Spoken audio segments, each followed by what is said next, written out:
I mean, that'd be Matt, right? It's a video. It's 2D. Oh, yeah. Kinda.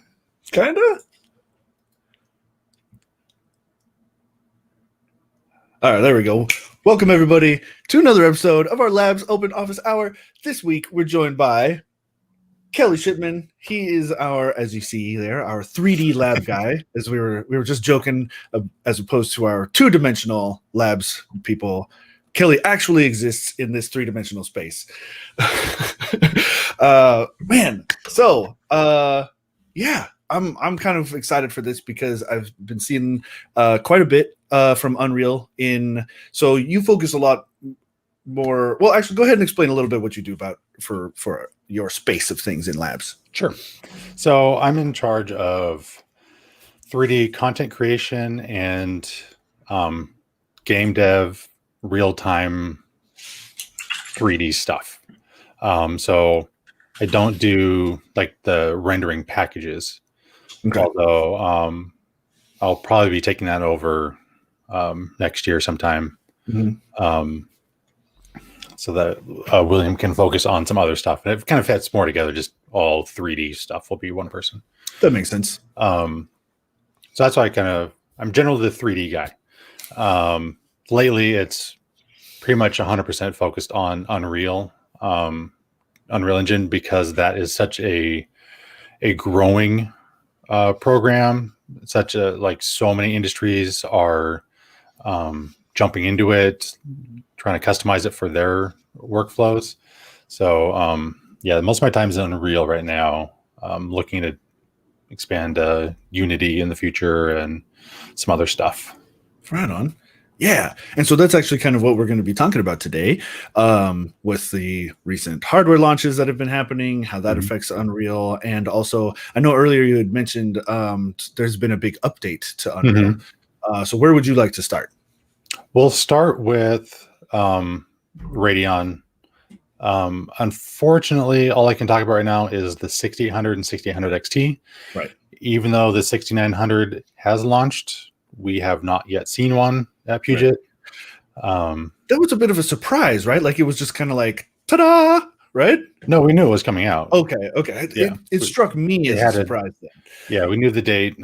They had announced the date publicly when it was going to be coming out. They just didn't want to send us samples for whatever reason. I won't get into that. Leave that for John. He can rant about that if he wants. But yeah, so I have the 6000 and 6000 XT.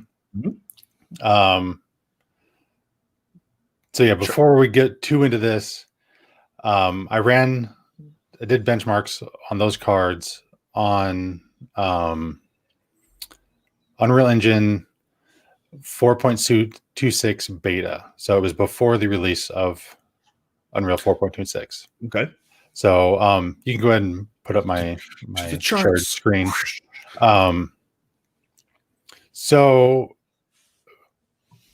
the reason I did the beta was because I plugging the cards in and using it on 4.25, the cards will work. Everything ran okay. You can enable ray tracing. And then I got the results that you see here. Rasterized score was pretty equivalent to the 3080 or 3070, which means non-ray tracing is basically what rasterized is, right, for people that don't know. So they were pretty equivalent in those situations. That's pretty good. Yeah, and which is good because they're roughly the same price. There are some differences, but going off of MSRP, which is all that we can base it off of, because who knows what the actually selling for out there. So that's good that they're roughly equivalent. So yeah. But then we move over to ray tracing. They took a really big hit. So they dropped all the way down to behind the RTX 3070. Oof. So that was very disappointing. And as I'm like looking into what's going on, trying to see what maybe I need to change, need to do anything, oops, I got to click on here. I noticed something. So this is one of the scenes that I did on the 3080 on Unreal 4.25.4. Mm-hmm. This was the 6800 on 4.25 on the same build, same system. All I switched was the card. Both have ray tracing enabled, but you can see the ray tracing effects. Weird. Reflections were not working, even though ray tracing is enabled. Yeah. And we saw that performance drop that I showed here. So I dug around and found out that I need to use the beta version of 4.26 in order to get ray tracing to work with the new card, with the Radeon cards. Oh, okay. So I was like, well, I'll try it out on 4.26, see what that does. That introduced some other problems. So go back to my slides. Whoosh. So this was for this scene in 4.25, and then the same scene in 4.26. So on the same card. This is a screen capture from the 6800, but I saw the exact same thing on the 3080 as well. So just upgrading to the beta version broke a lot of things. Oh, so it shouldn't be that dark. It should. This is what it should look like, and then this is what it went to. A bunch of the material disappeared. Some of the lights stopped working. So this is one reason I didn't do a full-on benchmarking with these cards on 4.26, because it was a beta and it just wasn't working. So when I did 4.26, I put the wrong version on this chart. That's funny. Not 4.6, 4.26.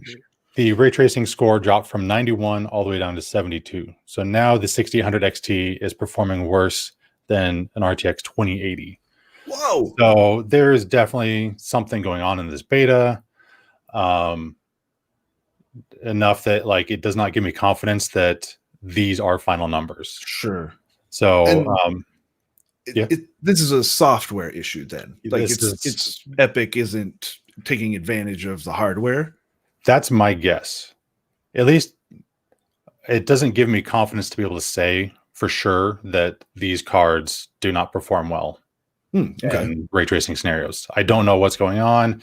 I feel like there's some software optimization that still need to happen. Maybe the hardware is not up to the task. I don't know yet. But because it was a beta build, I couldn't say for certain. I just said, if you're using Unreal and you do ray tracing, you might want to hold off on these cards for the time being. The fun part was that I published that result saying, I'm going to wait for the final release build of 4.26. We had borrowed these cards from someone. Right. Thanks, Brian, from BPS Customs. That's who it was. I couldn't remember. We had to borrow the cards because we couldn't find any to buy. And then send them back. The next day after we shipped them back, Epic released 4.26. So, oh, no. Now I don't have the cards to test the final release. I was assuming it wasn't going to come out until January. Right. But it's out now. And we can go into that. But yeah, at the time, it did not look good for AMD cards, which is disappointing because they have 16 gigs of VRAM, which is very appealing to virtual production, to architectural visualization, people that have massive, highly detailed scenes, lots of materials and textures and lighting and all that kind of stuff. It was, people were like, well, same price as the 3080, but I get more VRAM, and VRAM is really important. Yeah, that's great. So it might be great as long as you don't want ray tracing. So we're going to have to see. 4.26 is now publicly available. So whenever we can get some new Radeon cards, I'll revisit everything. But yeah, I was a little disappointed. Let's see. I can't recall. Has your benchmark tool been published? No. I know you've been working. Okay. I know. I knew you were working really hard on it. I hadn't recalled if it was out yet. Yeah. Okay. No, trying to automate Unreal has been very difficult. So our automation tool that we use in-house, we use AutoIt, mainly because that's what Matt knows. So he's been doing this for a long time, so he knows how to make it work. And so that's what we use, because it's easier to get him to help than to try to find help online. Sure.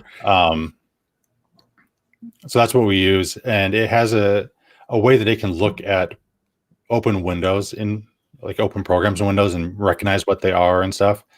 Unfortunately, it does not recognize Unreal, and it does this with several other programs. It doesn't see the interface. It doesn't normally. It could read buttons and be able to say click this button. Right. Unreal doesn't report those buttons to AutoIt, so it's a lot more difficult to try to automate. So eventually we'll have a public one. There's a lot to go beyond just the programming, because like my sample files, I think I am close to 40 gigs of stuff, and that's for 4 scenes. Wow. Like that's not a lot of stuff. Wow. So it's gonna be a big project. Yeah. Like a big download. So I don't know. We might need to figure a way to simplify that to make it something that is reasonable for someone to download and run on their own system. But eventually we'll get there. It's just I still have a long ways to go with getting the full workflow squared away. There's a bunch more new stuff in the 4.26 that I can talk about in a little bit. That I'm going to look at adding. Yeah. So, and Julius Tech has a good comment about 4.26 brings multi-GPU support, and we're going to talk about that because it kind of doesn't. It kind of doesn't. Okay, what do you mean? Well, let's just go through. More all the new stuff with 4.26. So this adds a lot. It seems like a minor update because it's 4.25 to 4.26, but it's actually a major update for Unreal. Keep in mind, Unreal 4 came out 6 years ago now. Okay. So like a 0.2 whatever is still a major update. Sure. So we'll run through a bunch of these real quick. Sky, cloud, and environment lighting updates. Just massive overhaul of how clouds work. Those are volumetric clouds, so they're like actually have volume to them. No, there's not just a painting. Wow. And the controls for the new volume clouds it's unbelievable. It's so cool to see it happening in action, because you can actually like adjust curves and do all stuff to make the shape of your clouds, and then you can actually paint them onto the sky using the tools they have. Like just like draw with your mouse on the sky and add clouds to certain areas, and neat. They'll have like lightning effects in real time as you're like painting them in, and it's a really cool system. So I'll be investigating how does that have an impact on CPU performance. Is it something worth testing? Sure. There's new atmosphere controls. So like you have the color of your sun, you can adjust what colors are being reflected or refracted through the atmosphere as it comes through. Wow. That works in a scene like this picture here. And also on like if you're in outer space, you can adjust how the atmosphere of a planet that you're looking at, so it like the colors adjust correctly on it. Wow. Lots of really cool stuff with atmosphere. What else was in there for atmosphere? I'm trying to remember. Actually, I have the notes here. Like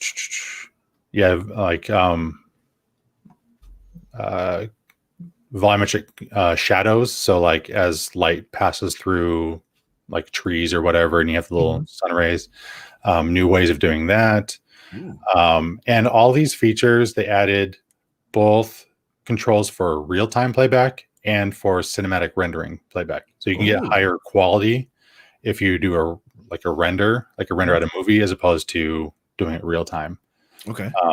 Which is really nice, because the cinematic version just looks unbelievable. Not quite as, I mean, the real time is not quite as good, but it's running real time. Right.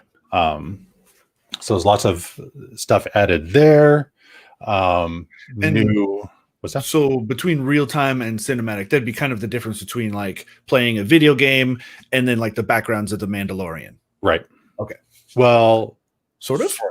The backgrounds of Mandalorian are still real time. Oh, but you could like render out a movie. Oh, okay. Play a movie, because a lot of people do that in Unreal. New water effects. Wow. This is new computation for the geometry of the water, new materials, new shaders, the new caustic tool. So caustics is the refraction of light through material, either glass, water. So like in the scene here, you see the little like bright highlights of light under the surface. That's caustics. It's okay. Light refracting because of the shape of the waves on the surface keep moving, and so you see that light changing underneath because it's actually bending the light. So it's a new tool to calculate all that kind of stuff. It's just, that's amazing. The water looks really good right now. So the clouds, the environments are looking amazing.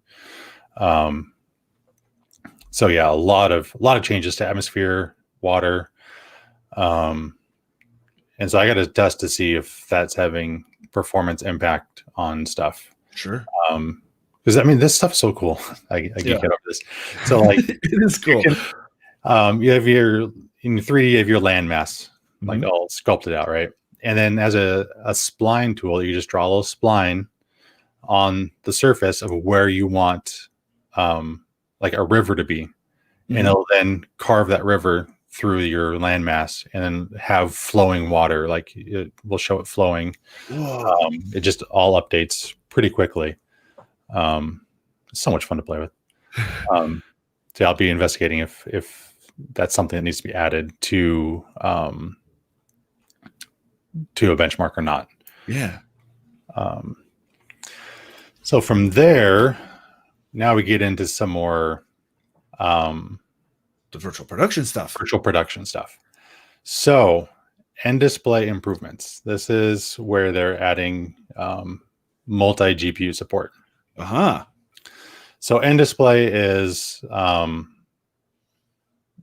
and NVIDIA's tool to render to multiple monitors, multiple screens or whatever. So in Julius is saying Matt's legend. This the person behind the camera is Matt Workman. Oh yeah, I follow him on Twitter. Yeah, he's a legend. So what they are doing with end display and multi GPU is you can run 2 GPUs with an NVLink connection now, specifically for large LED walls like this.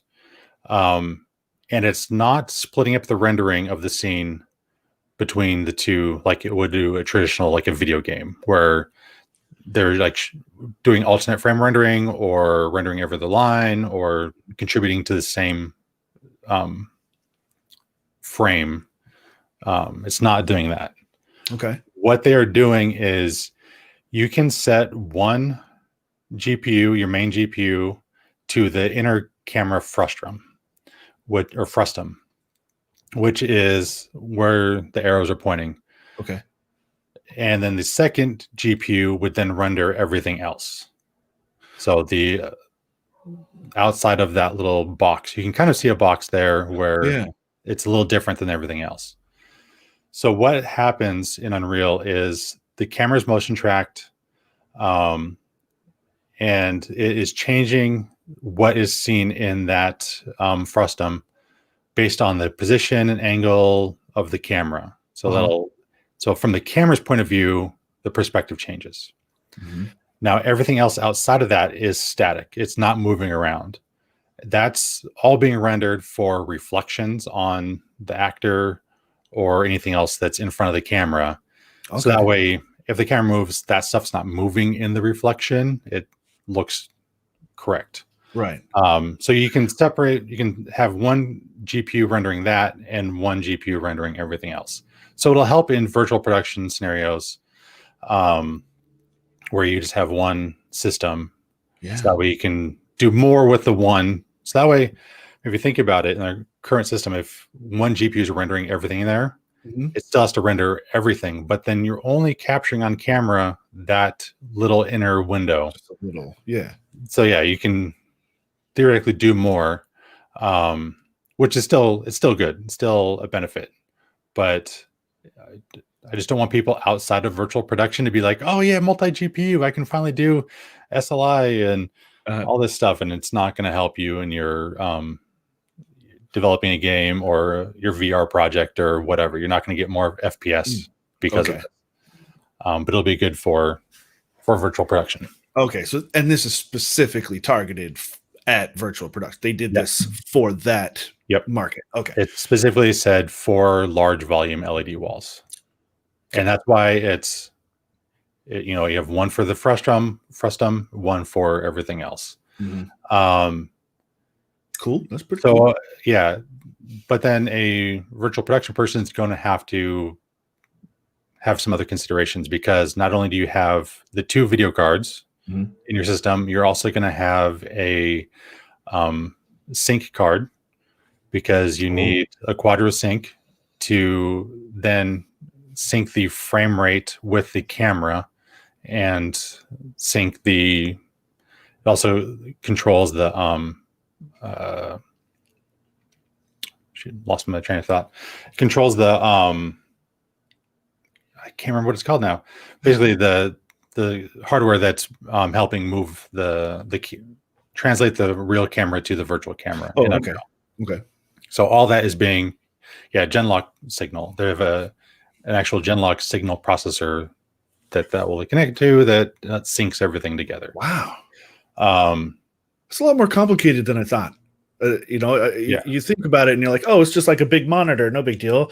But there's some serious stuff going on here. That's amazing. Yeah. So you'll have that, and then this particular scene that we were just looking at was actually 3 computers rendering different sections of the walls. So then you'll need usually they'll have a network card in there as well, a 10G network card, because you have to push a 30 gig scene. You update it, you have to then push it to all the computers for them to render it. So you have that card in there. You might have a capture card. Like, you have to balance, do you have enough space to do 2 video cards or not? Right. I was just talking with our sales consultant with a customer he's working with, that they're doing that. They have 8 computers, I think they said, that are rendering different sections, and then one's like a master computer that is for the editor that can then send things out to everyone else. And they're just gonna have too many add-in cards to try to do this. Not to mention, so they're doing Quadro RTX 6000 or 8000s. Okay. So if they wanted to do this multi-GPU support, that means every single computer that is rendering part of the wall needs to have the 2 GPUs. Right. So if you have a computer that's rendering this wall over here on the side that the camera's not pointing at, it still has $16,000 worth of GPUs in it. Jeez. And so is this? And it's basically just for lighting. Yeah. So it's going to help some people. It's really going to be nice. You're not going to see someone doing that level of stuff probably on 3090s, because you can't do the Quadro sync cards. Right. You can't Genlock everything down. I suppose if they're doing a big wall, like it's just a flat wall, and it's they just want one system, it could work. Okay. You have to figure out how to Genlock the camera to the wall so you don't get like screen tearing and stuff. Yeah. But I mean, it's an option. So yeah, it's going to be cool. I probably won't even end up benchmarking that. That's right. Because it's kind of niche, and like you already know what the performance is going to be for one card, and if you're in the market for 2 to do this kind of stuff, you're just going to buy it. Like, Yeah. Not to mention, I don't even know how I would begin to benchmark dual GPUs in this scenario. I don't even know. We would need to build a giant volume. Yeah, because really, I think that'd be the only way to actually do it would be to have to do it, right? Yeah. Like you couldn't fake it. Not very easily. Yeah. And it'd be probably more expensive and tougher to fake it than to just throw up we'd make our own production company. Right. And not only that, like if we do that, and then you'd have to have the sync card, which it's going to limit your FPS of the rendering to the FPS of your camera. Right. So if you're shooting in 30 FPS, that's all you're going to get. It's just going to allow people to do more. Sure. Is basically the better way to look at it. Not, are you going to get better for FPS? It's like, can you have more effects on screen? Right. Because either way, you're getting 30 FPS. So yeah, it's going to be cool. It's not the multi GPU that most people are hoping for, but it'll help. So Tullius did ask. He was wondering if we're going to be. He says, "Have you thought of a lineup of machines dedicated to virtual production in Unreal, artist machines, motion capture data system, and render nodes?" So what I'm looking at right now is basically we have an Unreal Engine platform, right? It's getting difficult with the people that are using Unreal Engine for things outside of game design, like how vastly different they're using hardware. So I am looking at breaking that up into workflows instead of just the software. Sure. So like maybe like you're saying, artist or render node or whatever. Because like I don't know if anyone's familiar with some of our articles on our website, but we're right now, everyone's working on these best PC4 articles, where it's like here's the good, better, best PC for X software. Yeah. That works for a lot of programs. As I'm trying to tackle Unreal, that's not the way to do it, because I can't say the best is to use a Quadro 8000 if you're developing games. Okay. But in that case, the best would be the 3090 or the 3080. Right. But that's not the best for virtual production. And so like, how do I distinguish this stuff? And so, yeah, I'm looking at making it more like use case. Because even on the, actually, let me see if I can, no, I don't want to find it. If on Unreal's website, they have a diagram of a virtual production setup. Like this PC does this PC does this. They have like 3 systems rendering the wall. You have the editor's system, you have the capture system, you have there's 8 different computers that 3 of them are rendering the walls, and the other ones are doing other things, and they're all different hardware. Right. So yeah, I'm looking at how to best break that up. And I suppose then that would be kind of where you're starting from. That'd be your inspiration. Like, okay, this is going to be the best configuration for those 3, the 3 that are rendering the wall. This will be the best configuration for the editor, this, and so on. Yep. Okay. Yeah. So that's what I was talking with our salesperson about for their customer that is doing a big LED volume. Is like, okay, the LED volumes are getting they're getting Quadro 8000s, RTX 8000s, because they needed the VRAM, and they need the Genlock and the Quadro Sync and all that kind of stuff. But then they have an editor station who would then make any changes and then push that to all those systems. So that system's getting a 3090 because he doesn't need the Genlock. So yeah, I'm gonna have to break it up somehow, but figuring out how to, not have 25 different Unreal systems is a challenge. So yeah, we're looking at that. I'm just trying to find the best way to do that. Right. I do want to. I do want to address a question that came up a little earlier from Jeremy Nelson. He says, I'm considering my first PC build, but need to be confident in stability for work. Puget's quality is great, but pre-built doesn't allow as much change to learn how to build, manage a rig. Any suggestions? And I don't know if you have any input on that, but I have yeah. Go for it. I would say that it's more important to focus on whatever your job is, and learning to build. If that isn't your thing, if it's a hobby, then build your own, buy the parts, build it, fine. But if you have work to do, leave that to a company like us. You could upgrade it on your own later down the line. I don't know how that might fit in with like our particular warranty structure and things, but the actual like physical building of it, I feel like is less important than the stability and getting your work done. Yeah, I would agree. And you just have to think about your time and what's valuable to you and what's that kind of stuff. I think learning to build a computer and how to work in computers is a very valuable skill. Sure. It's actually not that hard to pick up. It's really not. But if you don't want to be spending your time messing with the computer, then don't. Yeah. Like, it's that simple. Yeah. What's your time worth? What do you want to do? Yeah. So some other stuff with 4.26 that's really exciting. Don't have a slide for this next topic, but movie render queue got a huge update, and so far it's looking really good from my initial testing. It's works a lot better. They're added the ability to do different render passes, so instead of just rendering the image, it's added a lot of rendering features for they're gonna be great for people like making a CG movie type thing. Oh, okay. So you can export a depth pass that you can then import that into like an After Effects or something and be able to use that information to enhance your effects.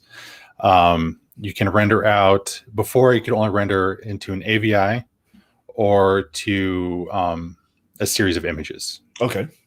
Now you can render directly into Apple ProRes, to Avid DNxHR, or multi-channel EXR. Wow. So that's going to be very helpful for a lot of those people that now you can export it and just import directly into whatever you're editing nice thing of choice. You can render out just camera movement information, which is awesome for like After Effects. So like I render something with my, camera moving through the scene or whatever. I can then import that into After Effects with the camera data, like camera movement data, and then that all tracks just fine because you don't have to set up tracking or whatever. You have the camera movement. So being able to use Unreal for movies, for like animated TV shows or whatever, just got a lot easier. That's so cool. And I've been looking at adding rendering videos back into the benchmark. I did it the very first time, had some bugs with it, and then didn't run it on the 4.26 beta when I was messing with the 6800s because it already wasn't working great, and then didn't want to spend too much time on it. Sure. But with the final release of 4.26, it's looking a lot better. Nice. And Tullius is mentioning USD, Universal Scene Descriptor. I can't remember. Basically, it's a universal file format for a 3D scene. So I can import that 3D scene as something else, or take a 3D scene from a different program, import it in Unreal. A lot easier. That's very nice. Yeah, there's a lot of enhancements for people that do post-production as opposed to virtual. Really cool stuff. I just love how a technology that was essentially built for video games has reached such a level. Like, we're able to do this because video games have gotten to a point where they're practically photorealistic, and Mhm. like the engines have become so powerful enough that like you don't need a separate 3D rendering program. It's all done, and it's almost to a point where it's photorealistic in real time. And Mhm. I'm loving the fact that they're Epic in particular is seeing like the writing on the wall, the future of this technology, and they are really dumping a lot of time and effort and support to go in this direction. And Yeah. it's so cool. I'm so stoked to see more, just like you were saying, like the animation. Like I remember back when machinima was like a thing where you take like your Halo people and like Mhm. make cartoons or whatever. It's going to get to a point where you won't be able to tell the difference. Mhm. You virtual actors, you're going to have scenes that don't exist. You can have just a warehouse with a bunch of green curtains or whatever, and it's going to be AAA quality, like top Yeah. notch. I'm just mind blowing every step of the way. It's so Yeah. cool. Well, and in the virtual production world, I mean, these guys are just going nuts with stuff. So they have uh, motion capture bodysuits Yeah. that not like recording it, like it has sensors built into the suit so they can act out the scene and it's being translated real time into Unreal Engine into a character they have there. So like sitting at home, you can just like act out your scene and boom, it's on your screen and then you can render it out. And they have that. Unreal has a real-time face recording software that is on the right now. They only support iOS for some reason, which is ironic. Well, and I Um, think that's probably because the IR tracker for the mhm. Face ID thing is insanely it's very high fidelity. Yeah. If you have an iPhone, you can download an app that will translate the Face ID data into a like 3D map. It'll show you what your Face ID is. Mhm. It is spooky accurate. Yeah. They have that like built into the engine already, where like you can just record all that onto a character that's in your scene. Um, I saw one guy that this studio, forgot the name of the studio, but they're working on a technology that they're incorporating into Unreal, like an external plugin that will recognize expression Mhm. of like, so if you're doing acting performance, and it'll add in like body movement Oh just based on wow. the expression. So you can just sit there with your video camera, and then as you're talking and as you get like more excited and you're like the character's arms start doing stuff, and like it's it's crazy. It's unbelievable what they do. So Um, cool. yeah. And they're working right now with there was a live conference this morning that I didn't get a chance to watch, where their work Unreal Epic is working with Cinema 4D to do a lot of the Cinema 4D effects directly in Unreal and be able to move them back and forth between the packages. And yeah, they just keep adding more and more stuff. Um, yeah, it's a bit intimidating to try to learn, but it's really cool. Yeah, that's a lot. And there's and like you were saying, there's so much that's being done. Like it's not Hmm. just rendering scenes or light walls or whatever. It's like every step of the way is kind of moving into this program. Hmm. It's mind blowing. Yeah, even if it's not directly being happening in the program, Hmm. they're adding ways to make it so that you can interact with other programs.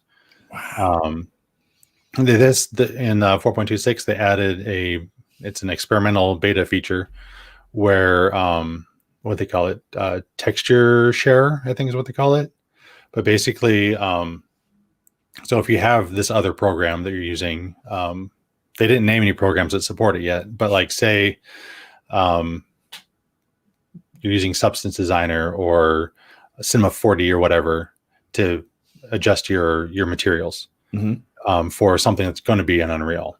You can have both programs up, and this plugin will allow them to share the material data um, between the two programs without going through the CPU. It's just in the GPU. So like It only has to load it once. You're not having this huge performance impact of loading this stuff in both programs. And it's just going to seamlessly work between them just to make it that much easier for the artists and stuff to do stuff. Just neat, really cool stuff. What else are we talking about? Okay. The next one. This is the next. Another slide. Yeah. This is the next big one that will, I know for sure, get incorporated into a benchmark. This is GPU lightmass. Lightmass? Lightmass. Mass. Okay. Yes. So this is not a real-time ray traced scene. Okay. This is a traditional rasterized. Like if you're playing a game on an Xbox, this is what it would look like without ray tracing. So what's happening is traditionally they would set up your lights, set up your geometry and everything, and you would bake the lighting. And it basically unwraps the geometry for everything and creates a new texture layer that's basically think of it as like a multiply layer in Photoshop. Okay. Or like create the appearance of shadows, even though there's no shadows being cast because there's not real-time ray tracing. So in the past, that was all done on the CPU. Okay. They rewrote their the whole lightmass baking for GPU from the ground up. So now this uses RTX cores, ray tracing cores if you're using Radeon cards, but it'll be accelerated by those ray tracing cores. So it gets done way faster than it would ever do on a CPU. Yeah. And it's much more accurate now.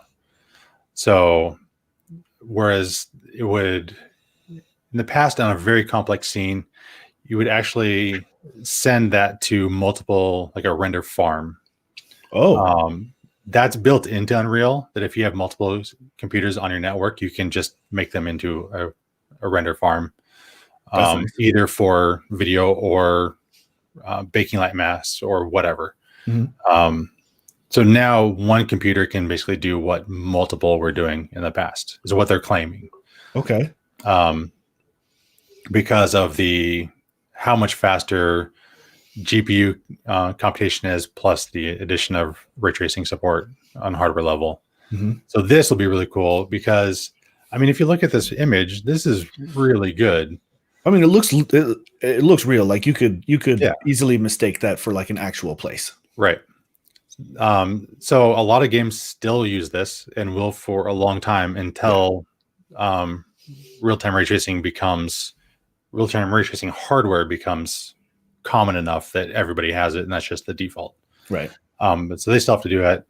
I mean, this could still be used for a video, for if this was like the background on an LED wall that you're filming on, like as long as the light isn't moving in the scene, you would never know. That's where all this stuff falls apart, is if you need like dynamic day-night lighting, or something in the background has a flashlight moving around, that's gonna not look great.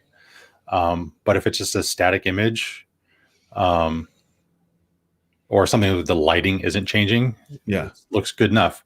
And you can just still render that a lot faster now than trying to do it on your CPU. Now, what if so like we have a scene like this that it's I suppose pre-rendered? Is that the right term? Would that be? Yeah. Okay. What if the camera moves within that space? Does that still count? Camera moves, that'll be fine. That's okay, because that doesn't count as the light. Because I imagine it's if you wanted to have like a time lapse of the day passing in this scene, that's not going to work. Right. Okay. You would.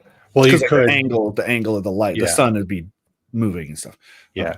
Basically, if you were doing that for like a movie or something, you would then have to rebake the lighting every few frames or something to get the shadows to be correct. I see. Which you could do. You just add more time.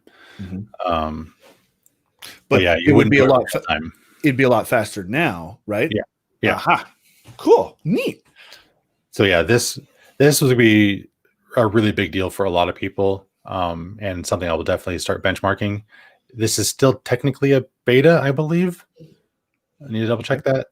Like it's a plugin that is Unreal's weird. They have plugins that are basically built in that you have to then just enable. But yeah, I'm gonna definitely be looking at this because this will be used by a lot of people. Sure. It does require you. This is where it seems a little weird. It requires you to have a ray tracing enabled video card. Sure. To do something that would not be ray traced. So, huh. But this will then make more accurate for people. Like if this is for a game, for example, yeah. I have the ray tracing hardware, so I use that to make a more accurate lighting scenario. So that way, the packaged game looks better for someone that does not have ray tracing hardware. Right. It's basically what's happening. That's kind of cool. It's like pre-calculating, so you don't have to do it real time. Right.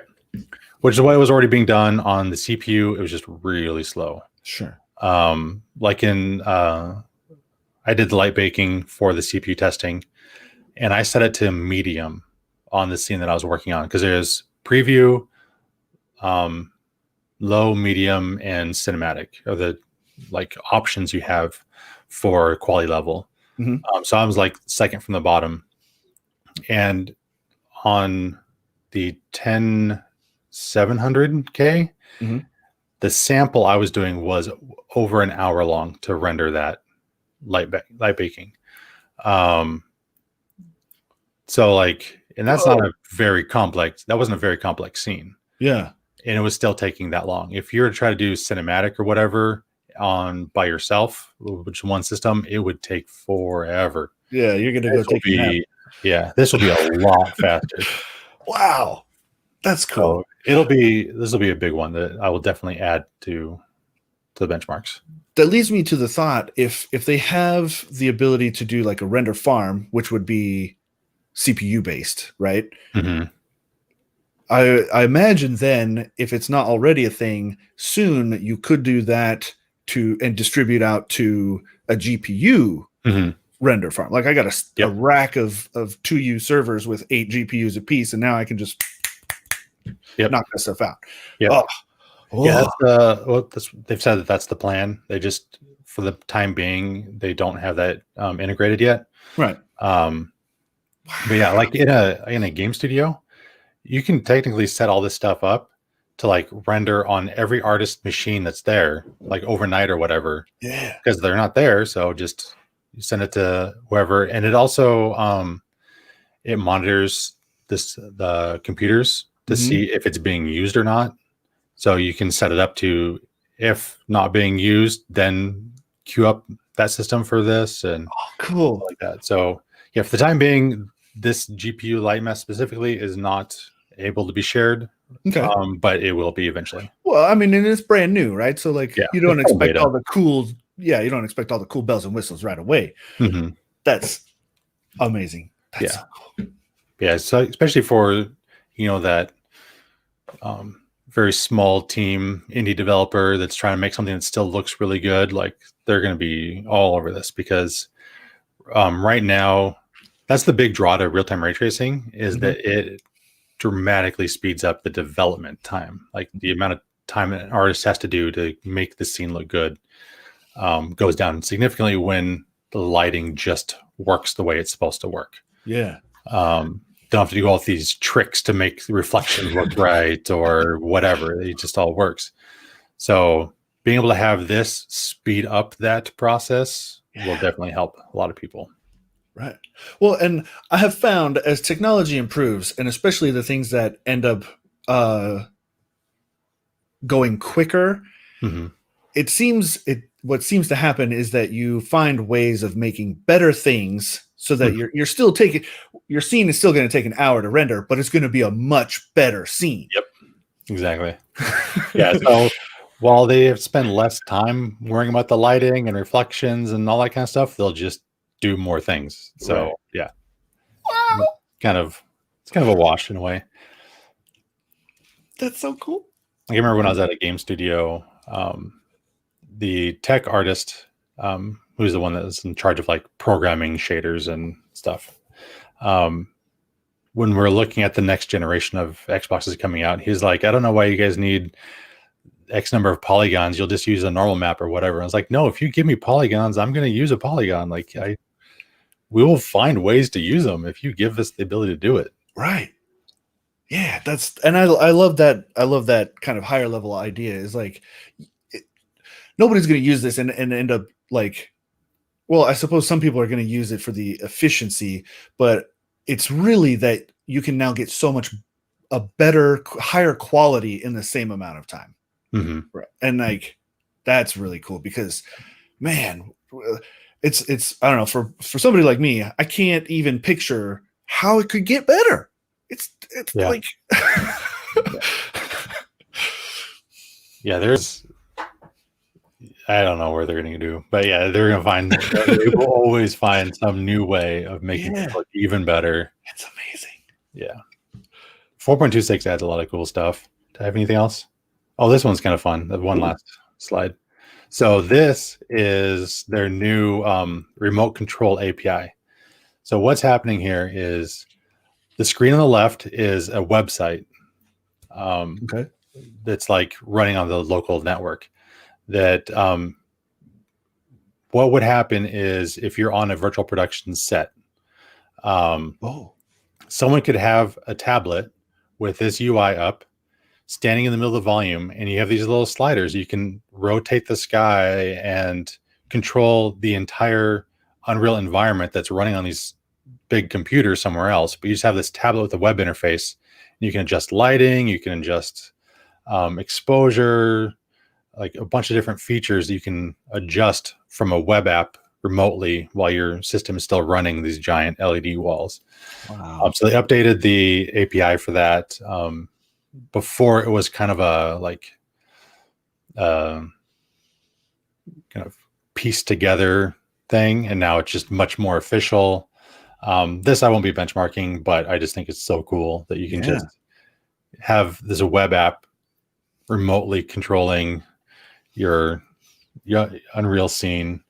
You can adjust lights, you can adjust a bunch of other stuff. Nice. I'm gonna say set it up to adjust whatever you want to, but yeah, so much fun. That is really cool. Yeah. Awesome. That was the last slide I had. So yeah, lots of really cool things coming with 4.26 that I need to investigate, see what needs to be benchmarked or not. Hopefully they'll have a 6900 someday and we'll benchmark that. Sure. Oh man. So I'm curious myself. And I suppose this kind of goes out to the audience too, because this is still fairly new stuff, like virtual production as a concept, as a thing. It's only maybe a couple years old at best. And so there's still a big question mark about what to test, what is where the bottlenecks are, where are the pain points and stuff. And I know you're involved in a few of these communities, but like how do you decide what to investigate? You can't do everything. No.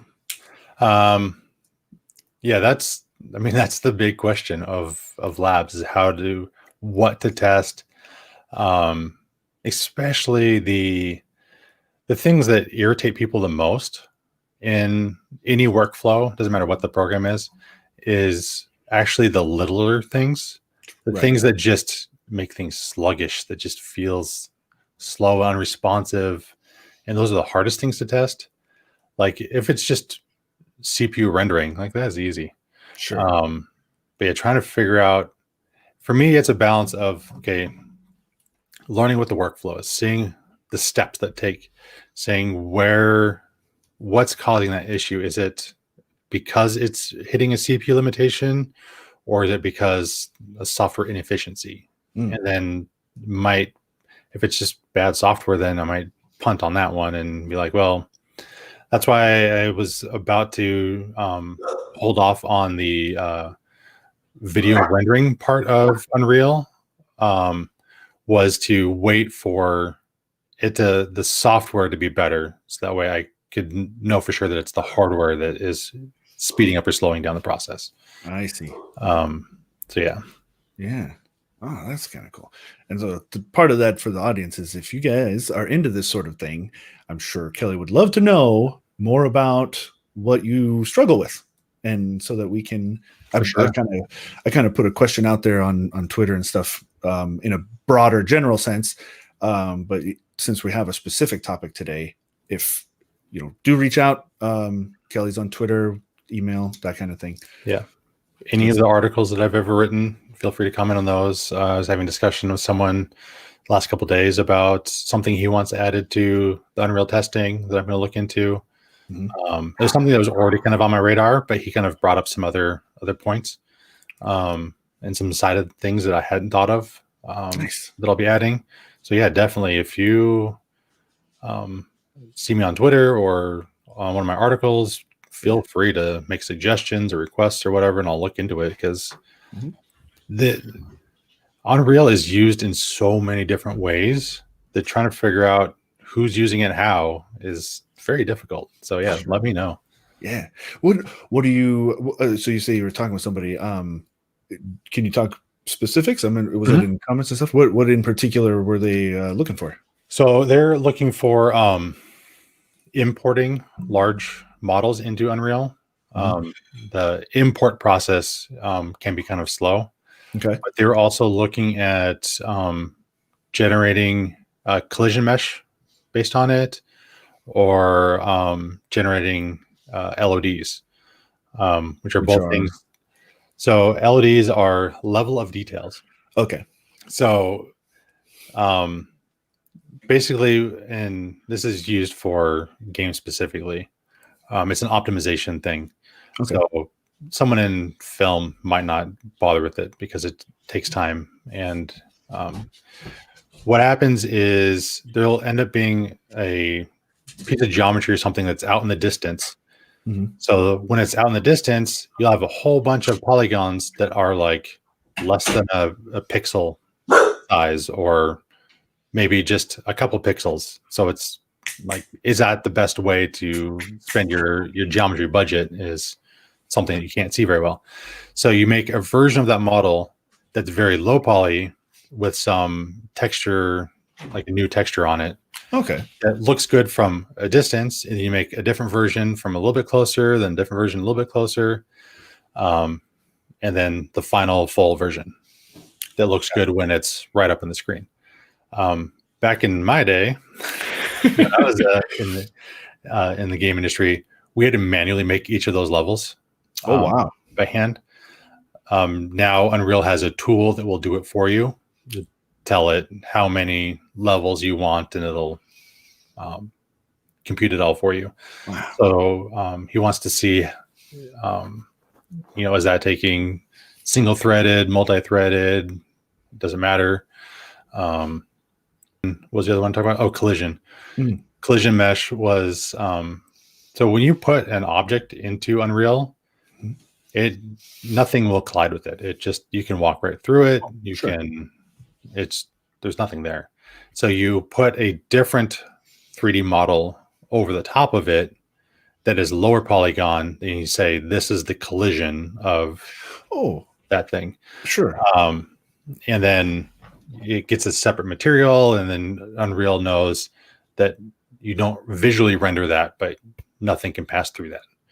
Or if like a bullet hits it, it sparks. Again, that used to be manually created. And there's a lot of like figuring out how many polygons, because it's just more geometry that the GPU has to be holding in memory and technically rendering, even though it's not visually on screen. So you don't normally just duplicate the mesh that you already have and call that geometry because it's too many polygons. Sure. So yeah, that will be something that, like, how long does that take? If you have some highly detailed, intricate model that's millions of polygons. It's like hitboxes and things, right? Collision. Yeah. Okay. Yep. It's all kind of the same. So a lot of times in games, if you're playing a shoot or whatever, and you shoot something and it sparks, but it's like sparking a little bit off. So like there's like a floating spot that it's sparking off, just because the geometry mesh was a little weird. That's fun. That's been I don't know, this is cool. It's always cool to peek behind the curtain a little bit. So Mhm. right on. Is there anything else you'd like to talk about? We're right up about on our hour. That's like the main thing. So I'm going to be trying my own at home virtual production setup. That'll be fun. I'll be probably maintaining a blog on that on our website.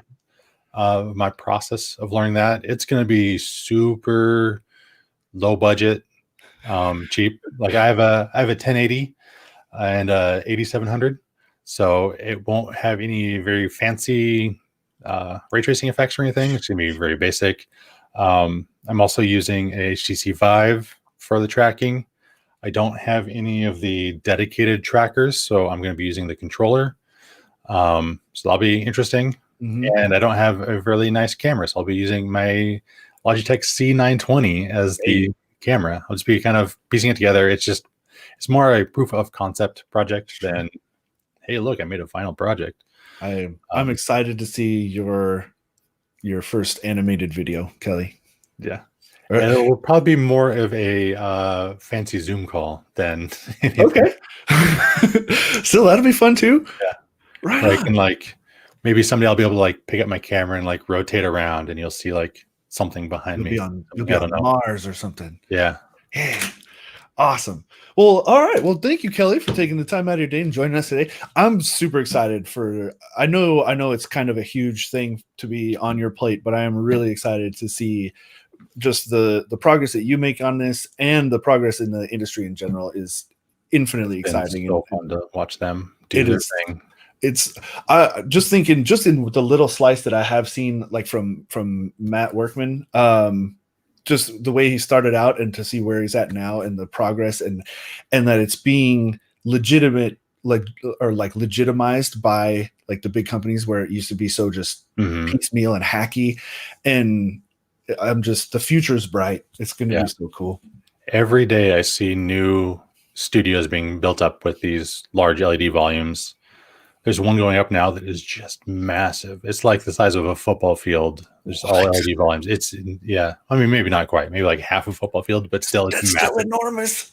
Like they have full size vehicles in them. They have, wow. People are doing some crazy things. Super, super cool. Thank you very much again. And thank you to the audience as well for joining us again for today's Labs Open Office Hour. We do this every Wednesday and Friday at 1 p.m. Pacific. Wednesdays, we bring in outside industry experts to talk about their workflow and process, give hints, tips, and tricks and that kind of a deal. And then on Fridays, we have our internal experts over there, like Kelly, to talk about kind of the internal thing, what we look at and updates and things on our process, and to kind of give you guys a little bit an opportunity to ask questions about like the crossover there of hardware and software. So mark your calendars every Wednesday, Friday, 1 p.m. Pacific. We'll see you next time.